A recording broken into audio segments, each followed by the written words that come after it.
ਅੱਜ ਦੀਆਂ ਖਬਰਾਂ ਵੱਲ ਆਈਏ ਤੇ ਰਸ਼ੀਆ ਦੇ ਪ੍ਰੈਜ਼ੀਡੈਂਟ ਪੂਟਨ ਨੇ ਕਿਹਾ ਜਿਹੜਾ ਪ੍ਰਿਗੋਜ਼ਿਨ ਸੀ ਵੀ ਬਹੁਤ ਹੀ ਟੈਲੈਂਟਡ ਬੰਦਾ ਸੀਗਾ ਤੇ ਉਸਨੇ ਕੁਝ ਸੀਰੀਅਸ ਗਲਤੀਆਂ ਵੀ ਕੀਤੀਆਂ ਪਰ ਮੈਨੂੰ ਉਹਦੀ ਜਿਹੜੀ ਮੌਤ ਆ ਉਹਦਾ ਕਾਫੀ ਜ਼ਿਆਦਾ ਦੁੱਖ ਹੈਗਾ ਆ। ਅਮਰੀਕਾ ਨੇ ਵੀ ਇਹ ਵੀ ਕਹਿ ਦਿੱਤਾ ਵੀ ਉਸ ਦੀ ਮੌਤ ਜਿਹੜੀ ਆ ਕਿਸੇ ਤਰ੍ਹਾਂ ਦੀ ਮਿਜ਼ਾਈਲ ਜਹਾਜ਼ ਦੇ ਵਿੱਚ ਲੱਗਣ ਨਾਲ ਨਹੀਂ ਹੋਈ ਹੈਗੀ। ਸੋ ਪੂਟਨ ਕਹਿੰਦਾ ਵੀ ਮੈਂ ਸਿੰਸੀਅਰ ਕੰਡੋਲੈਂਸਿਸ ਉਹਦੇ ਪਰਿਵਾਰ ਨੂੰ ਦੇ ਰਿਹਾ ਭੇਜ ਰਿਹਾ ਹੈਗਾ ਆ। ਤੇ ਵੀ ਜਿਹੜਾ ਵੈਗਨਰ ਗਰੁੱਪ ਆ ਜਾਂ ਉਹਦੇ ਜਿਹੜੇ EMPLOYEE ਸੀਗੇ ਔਨ ਬੋਰਡ ਸੀਗੇ 10 ਜਣਿਆਂ ਦੀ ਮੌਤ ਹੋ ਗਈ ਹੈਗੀ ਆ। ਗੱਲ ਕਰੀਏ ਅਗਲੀ ਜਿਹੜੀ ਆ ਸਾਬਕਾ ਰਾਸ਼ਟਰਪਤੀ ਟਰੰਪ ਆ ਉਹਨਾਂ ਦਾ ਜਿਹੜੀ ਗ੍ਰਿਫਤਾਰੀ ਦੀ ਪ੍ਰਕਿਰਿਆ ਆ ਉਹ ਪੂਰੀ ਹੋ ਗਈ ਆ। ਜਾਰਜੀਆ ਦੇ ਵਿੱਚ ਫੁਲਟਨ ਕਾਊਂਟੀ 'ਚ ਜਿਹੜਾ ਇਹਨਾਂ ਦੇ ਉਲਟ ਕੇਸ ਆ, ਇਹਨਾਂ ਉੱਤੇ ਕਥਿਤ ਤੌਰ ਤੇ ਦੋਸ਼ ਆ ਵੀ ਕਿਸ ਤਰੀਕੇ ਦੇ ਨਾਲ ਇਹਨਾਂ ਨੇ ਕ੍ਰਿਮੀਨਲ ਕੌਨਸਪੀਰੇਸੀ ਇੱਕ ਹਿਸਾਬ ਦੇ ਨਾਲ ਕੀਤੀ, ਸਾਰਿਆਂ ਦੇ ਉਹਦੇ ਨਾਲ 18 ਜਣੇ ਹੋਰ ਦੇ ਨਾਲ ਮਿਲ ਕੇ ਅਮਰੀਕਾ ਦੇ ਵਿੱਚ 2020 ਦੀਆਂ ਇਲੈਕਸ਼ਨਾਂ ਦੇ ਨਤੀਜਿਆਂ ਨੂੰ ਬਦਲਣ ਦੇ ਲਈ ਤੇ ਜਾਰਜੀਆ ਦੇ ਵਿੱਚ ਵੀ ਇਹਨਾਂ ਦੀਆਂ ਫੋਨ ਕਾਲਸ ਇਹ ਉਹ ਉਦੋਂ ਬਹੁਤ ਵਿਵਾਦ ਚੱਲਿਆ ਰਿਹਾ।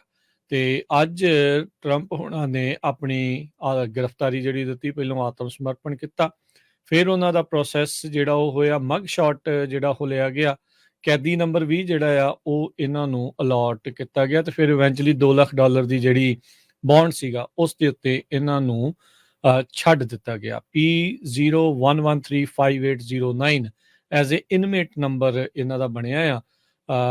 ਨਜ਼ਦੀਕੀ ਜਿਹੜੇ ਇਤਿਹਾਸ ਦੇ ਵਿੱਚ ਦੇਖੀਏ, ਪਹਿਲੀ ਵਾਰੀ ਕਿਸੇ ਸਾਬਕਾ ਰਾਸ਼ਟਰਪਤੀ ਨੂੰ ਇਸ ਤਰੀਕੇ ਦੇ ਨਾਲ ਅਰੈਸਟ ਕਰਕੇ ਬੁੱਕ ਕਰਕੇ ਹੋਇਆ ਤੇ ਉਹਨਾਂ ਦਾ ਮਗ ਸ਼ਾਟ ਵੀ ਲਿਆ ਗਿਆ ਆ।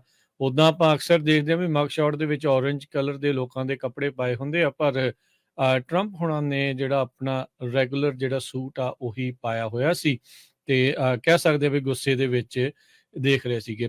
ਗ੍ਰਿਫਤਾਰ ਹੋ ਕੇ ਜੇਲ੍ਹ ਤੋਂ ਰਿਲੀਜ਼ ਹੋਣ ਤੋਂ ਬਾਅਦ 'ਚ ਉਹਨਾਂ ਨੇ ਕਿਹਾ ਵੀ ਮੈਂ ਕੁਝ ਵੀ ਗਲਤ ਨਹੀਂ ਕੀਤਾ, ਆਈ ਡਿਡ ਨਥਿੰਗ ਰੋਂਗ। ਤੇ ਜਿਹੜਾ ਕ੍ਰਿਮੀਨਲ ਕੇਸ ਉਹਨਾਂ ਦੇ ਉਲਟ ਲਿਆਂਦਾ ਗਿਆ ਆ, ਇਹ ਟ੍ਰੈਵਸਟੀ ਆ ਜਸਟਿਸ ਨੂੰ ਜਿਹੜਾ ਉਹ ਲੈ ਕੇ 20 ਮਿੰਟ ਤੱਕ ਕਹਿ ਸਕਦੇ ਹਾਂ ਵੀ ਉਹ ਜੇਲ੍ਹ ਦੇ ਵਿੱਚ ਓਵਰਆਲ ਰਹੇ ਸੀ।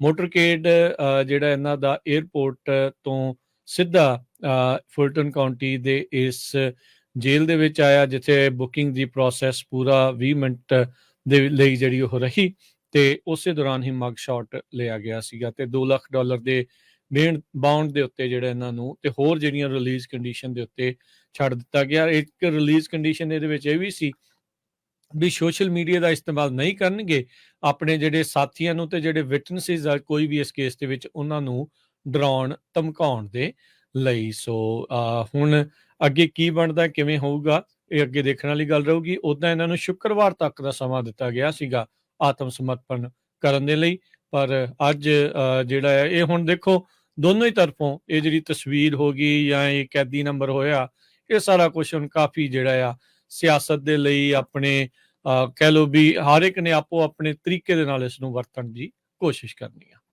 ਜੀ ਬਿਲਕੁਲ। ਅਗਲੀ ਖਬਰ ਵੱਲ ਚਲੀਏ ਤੇ ਉਹ ਲਾਸ ਐਂਜਲਸ ਤੋਂ ਆ ਰਹੀ ਆ।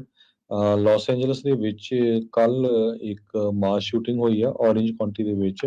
ਕਹਿੰਦੇ ਵੀ ਐਕਸ ਕੌਪ ਜਿਹੜਾ ਸਾਬਕਾ ਪੁਲਿਸ ਵਾਲਾ ਸੀ, ਉਸਨੇ ਆਪਣੀ ਵਾਈਫ ਨੂੰ ਟਾਰਗੇਟ ਕੀਤਾ, ਜਿਹਦੇ ਨਾਲ 3 ਜਣਿਆਂ ਦੀ ਮੌਤ ਹੋ ਗਈ ਤੇ 6 ਜਣੇ ਆ ਔਰੇਂਜ ਕਾਉਂਟੀ ਦੇ ਵਿੱਚ ਬੁਰੀ ਤਰ੍ਹਾਂ ਜ਼ਖਮੀ ਹੋਏ ਹੈਗੇ ਆ।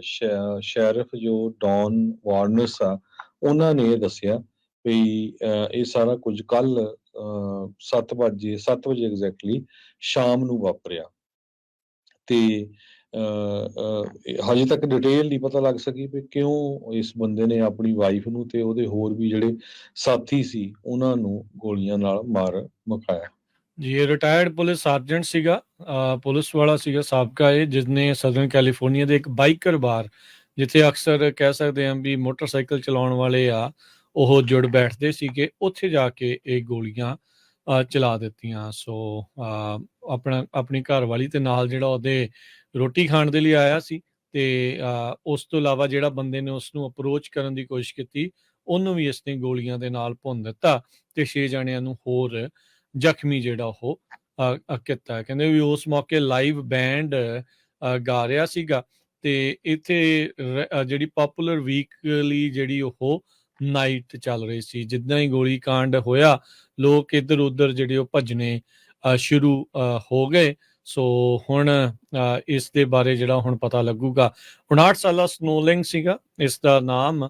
ਇਹ ਵੈਂਚੂਰਾ ਪੁਲਿਸ ਡਿਪਾਰਟਮੈਂਟ ਤੋਂ ਰਿਟਾਇਰਡ ਪੁਲਿਸ ਸਾਰਜੈਂਟ ਜਿਹੜਾ ਉਹ ਰਿਹਾ ਆ। ਇਹਦੀ ਵਾਈਫ ਮੈਰੀ ਸਨੋਲਿੰਗ ਜਿਹੜੀ ਸੀਗੀ, ਇਹਨੇ ਦਸੰਬਰ 2022 ਦੇ ਵਿੱਚ ਇਹਦੇ ਨਾਲ ਡਿਵੋਰਸ ਦੇ ਲਈ ਫਾਈਲ ਕੀਤਾ ਸੀ।